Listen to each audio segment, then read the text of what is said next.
Hello, ഇന്ന് നമ്മൾ class കഴിഞ്ഞ് വീട്ടിലേക്ക് എത്തുമ്പോൾ നല്ല മഴയാണ്. അങ്ങനെ വീട്ടിലെത്തി നമ്മൾ ഭക്ഷണമെല്ലാം കഴിച്ചിരിക്കുമ്പോൾ അമ്മയും ആൻറ്റിയും കൂടി അരിയുണ്ടി ആക്കി വെച്ചിനെ. നമ്മളിപ്പോൾ പോകുന്നത് ഞാൻ പണ്ട് പഠിച്ച സ്കൂളിലേക്കാണേ. എൻ്റെ അനിയന്മാർ രണ്ടാളും അവിടെ പഠിക്കുന്നതുകൊണ്ടാണ് ഇനി പോകുന്നത്. കർക്കിടക മാസം കിട്ടാവുന്ന നല്ല സാധനങ്ങൾ ഉണ്ടാക്കാനാണ് പറഞ്ഞത്. നമ്മൾ ഉണ്ടാക്കിയത് അരിയുണ്ടിയാണേ. അതെല്ലാം നമ്മൾ പാക്ക് ചെയ്ത് വണ്ടി എടുത്ത് നമ്മൾ സ്കൂളിലേക്ക് വിട്ടേ. അങ്ങനെ ആടെ എത്തുമ്പോൾ തന്നെ നല്ല മഴയേനുവേ. മഴയുള്ളതുകൊണ്ട് കീഴേണ്ടതെന്ന് നോക്കിയിരിക്കുന്നതാണ് ഇവർ രണ്ടാളും. അങ്ങനെ നമ്മൾ വണ്ടിയിൽ നിന്നെല്ലാം ഇറങ്ങി ചെല്ലുമുള്ള കാഴ്ചയാണ് ഇത്. ഇവിടെ ഈ പരിപാടി കൂടെ എക്സിബിഷനും കൂടി നടക്കുന്നുണ്ട്. ഒരുവിധ സാധനങ്ങളെല്ലാം ഇങ്ങനെ എടുത്തു വെച്ചിട്ടുണ്ട്. പലതരം ഉണ്ടകളും പായസങ്ങളും വറവുകളും ഉലുവക്കഞ്ഞിയും എല്ലാം ഇങ്ങനെ നിരത്തി വെച്ചിട്ടുണ്ട്. അങ്ങനെ ഓരോ ക്ലാസ്സിൽ പിള്ളേരായിട്ട് വരാൻ തുടങ്ങിനെ. എല്ലാ സാധനവും എല്ലാവർക്കും ടേസ്റ്റ് നോക്കാൻ കൊടുത്തു. അതേസമയത്ത് തന്നെ ബാക്കിൽ എക്സിബിഷൻ വെച്ച സാധനങ്ങളെ മാർക്കറ്റെല്ലാം നടക്കുന്നുണ്ട്.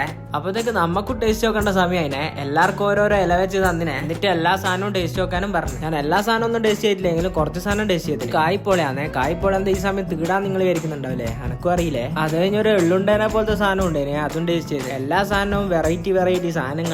നമ്മളെല്ലാവരും ടേസ്റ്റ് നോക്കിയാൽ പിള്ളേർ പിന്നെയും വന്നിനെ. മധുരത്തിൽ ഈച്ച പോയിരുന്ന പോലെ പിള്ളേർ പോയതിനു ശേഷം ഇങ്ങനെയാണേ ഉള്ളത്. പണ്ട് നമ്മളും ഇങ്ങനെ തന്നെയായിരുന്നു. പിന്നെന്താ പറയണ്ടേ. നിങ്ങൾക്ക് ഈ കർക്കിടക മാസം ഏറ്റവും ഇഷ്ടപ്പെട്ട സാധനം എന്നാന്നൊന്ന് കമന്റ് ചെയ്യണം. അത് കഴിഞ്ഞ് നമ്മൾ വെറുതെ ഒന്ന് ഗ്രൗണ്ടിലേക്കെല്ലാം നടന്നു നോക്കിനെ. ഗ്രൗണ്ട് പണ്ട് ഇങ്ങനെ ഒന്നല്ലേനെ, ഇപ്പാന്ന് ടർഫാക്കിയ. പരിപാടിയെല്ലാം കഴിഞ്ഞ് ടീച്ചർമാരെല്ലാം യാത്ര വെച്ചിട്ട് നമ്മൾ വീട്ടിലേക്ക് പോയിനെ.